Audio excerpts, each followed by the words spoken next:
안녕하세요. 따뜻한 책 한 잔입니다.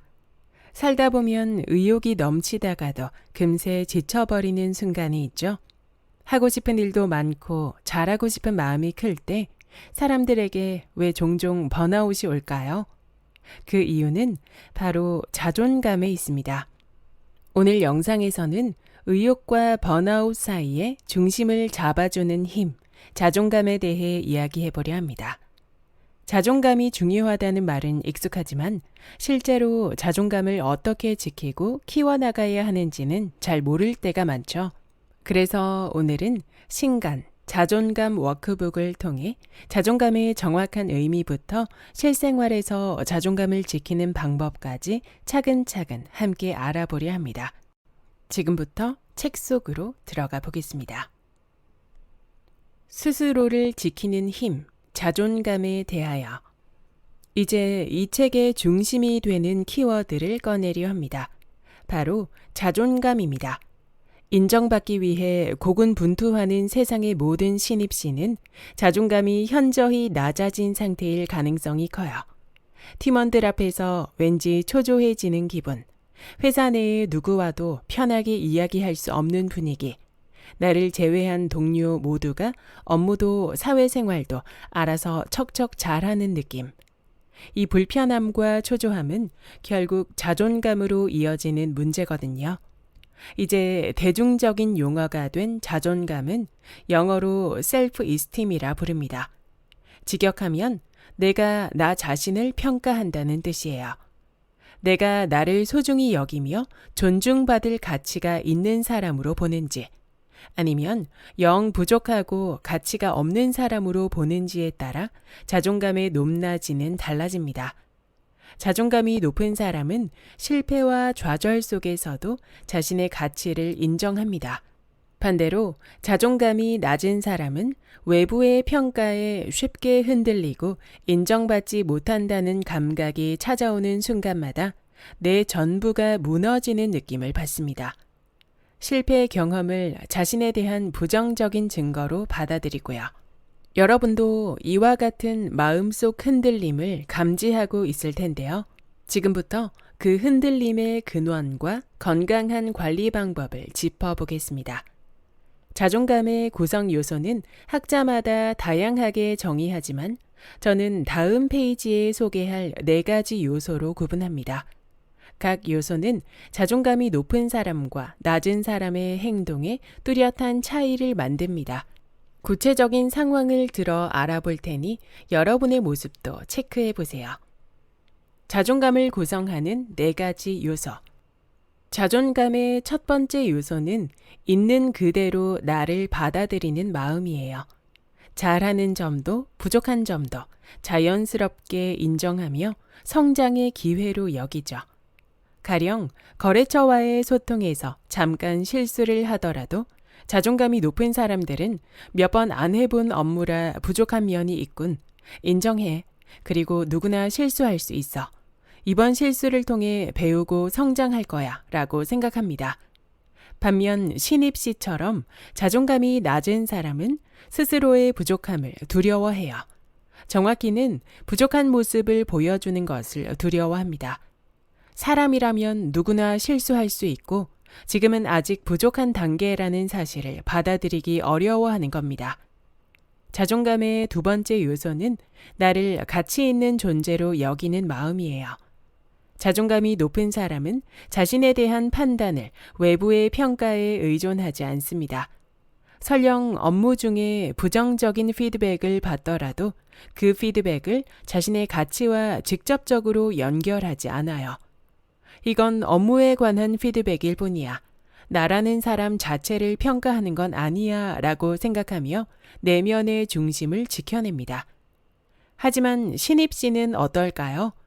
업무 피드백을 그대로 자신에 대한 평가라고 여깁니다. 보고서를 능숙하게 완성하지 못했다는 사실에서 순식간에 나는 능력이 없는 사람이야 라는 생각까지 달려가 버립니다. 스스로를 문제시하는 거예요. 팀원들과의 관계에서 소외감을 느꼈을 때도 마찬가지입니다. 반대로 자존감이 두둑하고 건강한 사람들은 이 상황은 나의 가치를 결정하지 않아. 난 아직 적응 중이잖아. 라고 생각하며 자신을 다독이곤 해요. 자존감의 세 번째 요소는 성장할 수 있다는 믿음과 실행하고자 하는 마음입니다. 자존감이 높은 사람들은 자신이 성장하고 변화할 수 있다는 믿음을 가집니다. 심리학자 캐럴 드웩은 사람들이 성장 마인드셋과 고정 마인드셋 중 하나를 가질 수 있다고 제안했어요. 성장 마인드셋은 내 능력은 노력과 학습을 통해 발전할 수 있다는 믿음입니다.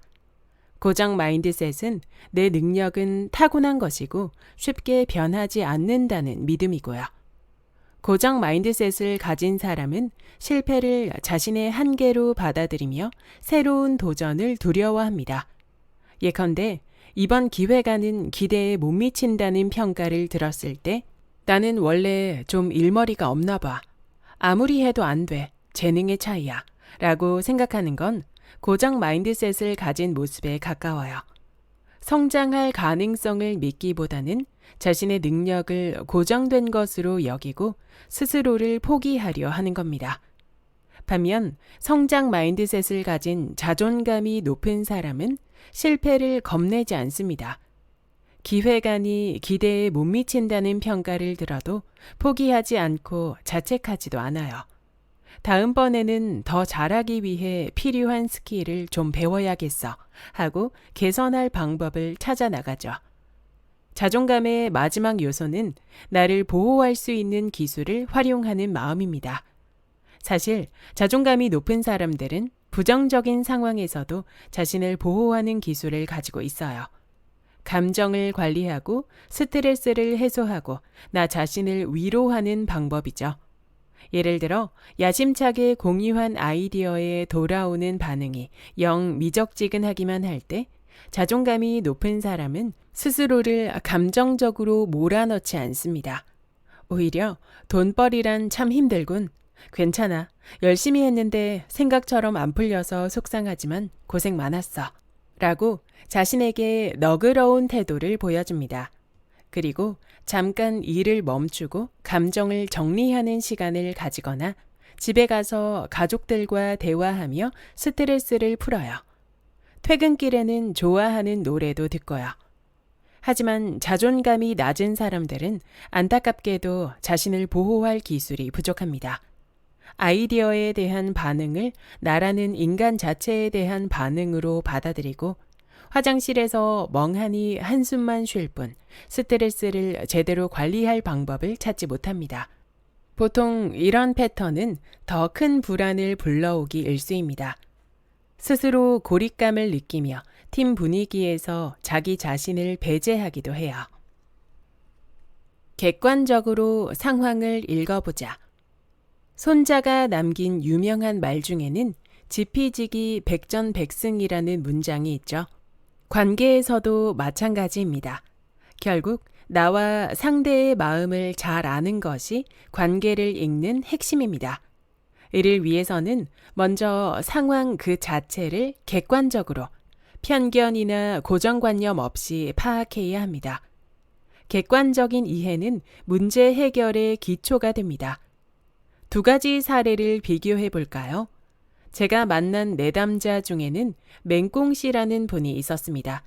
스타트업에 취직한 신입사원이었는데 빨리빨리 돌아가고 유연하게 대처하는 기업 문화에 적응하지 못해 힘들어하는 상황이었죠. 맹꽁 씨의 팀엔 단 2명의 구성원이 있었습니다. 한 명은 직속 상사인 팀장님, 다른 한 명이 바로 맹꽁 씨였습니다. 맹꽁 씨는 입사 후 몇 달간 종종 팀장과의 소통에서 어려움을 겪었습니다. 어느 날에는 팀장님과 함께하는 프로젝트의 기획안을 써서 제출했는데 더 구체화해서 다시 작성해요. 지금은 레퍼런스 준비가 너무 부족해요. 라는 피드백을 듣게 되었습니다. 그날 이후 한동안 맹꽁 씨의 마음은 이리저리 흔들렸어요. 엄청 열심히 썼는데 칭찬조차 없으셨어. 내가 일을 잘 못하는 편인가? 라는 생각이 들기도 했습니다. 하지만 맹꽁 씨는 감정에 휩쓸리지 않았습니다. 그저 팀장님이 했던 말과 행동을 그대로 파악하려 노력했어요. 팀장님이 구체적으로 나의 어떤 부분이 부족하다고 했지? 그 피드백에 날 비난하려는 의도가 있었나? 아니야. 레퍼런스를 보충해 오라는 충고였을 뿐이야. 무엇을 개선해야 하는지 알려주신 거야. 이런 노력 끝에 맹공 씨는 팀장님의 피드백이 자신의 부족함을 공격하려는 의도가 아님을 이해했습니다. 두 사람이 처음으로 함께하는 프로젝트를 성공시키기 위한 개선점을 전한 것뿐이라는 사실도요. 이후 맹공 씨는 피드백을 바탕으로 기획안을 다시 제출했고 팀장님에게 깔끔하게 잘 잡아왔네요. 고생했어요. 라는 긍정적인 피드백도 받았습니다. 같은 상황에서 다른 판단을 한 감자 씨의 이야기도 들어봅시다. 감자 씨도 직속 상사인 대리님에게 레퍼런스가 부족하니 다시 해오라는 피드백을 들었어요. 그러나 여기서 감자 씨는 해당 피드백을 자신을 향한 비난으로 받아들였습니다. 레퍼런스가 부족하다니 다른 동료들에 비해 내가 평소에 쌓아온 게 없다고 생각하시는 거구나. 어쩐지 팀원들이 대면대면하게 구는 것 같더라. 어휴. 이후 감자 씨는 동료들을 대할 때 위축된 태도를 취하게 되었습니다. 팀원들과의 협업에서도 어려움을 겪었고요. 회의 시간에 의견을 내는 빈도가 점점 줄었고 동료들과 업무에 관해 사소한 잡담을 나눌 때도 또 누가 내 말을 지적하면 어쩌지? 라는 불안감에 침묵을 지키는 날이 이어졌습니다. 맹공 씨와 감자 씨의 사례를 비교해 생각하면 상황 자체를 있는 그대로 파악하는 것이 얼마나 중요한지 알 수 있어요. 우리는 종종 감자 씨처럼 상황을 개인적이고도 감정적으로 해석합니다. 때로는 과도하게 반응하기도 하죠. 그러다 보면 타인의 진짜 의도가 확인되지 않은 상태에서 스스로 혼자 위축을 느끼게 됩니다. 업무를 능동적으로 해내기도 어려워지고요. 그렇기에 사건을 객관적으로 읽고 개인적인 영역과 분리하는 작업이 필요한 겁니다. 여러분도 지금 실행에 옮겨봅시다. 나의 감정과 판단을 잠시 내려둔 채 사실 그대로의 상황을 기록해 볼 시간이에요. 여기까지 자존감 워크북의 본문 일부였습니다. 우리는 복잡한 인간관계 속에서 살아가고 있습니다. 직장에서, 사회에서, 때로는 가족 안에서도 나 자신을 자책하고 마음이 흔들릴 때가 많습니다. 그래서 더더욱 자존감을 돌보는 일은 선택이 아니라 필수입니다. 오늘 소개한 자존감 워크북에는 그런 상황 속에서도 내 마음을 지키고 나를 아껴주는 실용적인 방법들이 많이 담겨 있었습니다. 작은 실천 하나가 나를 비난하던 내면의 목소리를 잠재우고 나를 있는 그대로 받아들이는 강한 힘이 되기도 합니다. 이제 나를 중심으로 시작되는 삶을 선택해 보세요. 자존감을 지키는 연습이 쌓일수록 사회 속의 나도 더 단단해지고 빛나게 될 것입니다. 구독과 좋아요와 댓글은 큰 힘이 됩니다. 다음 영상에서 만나요.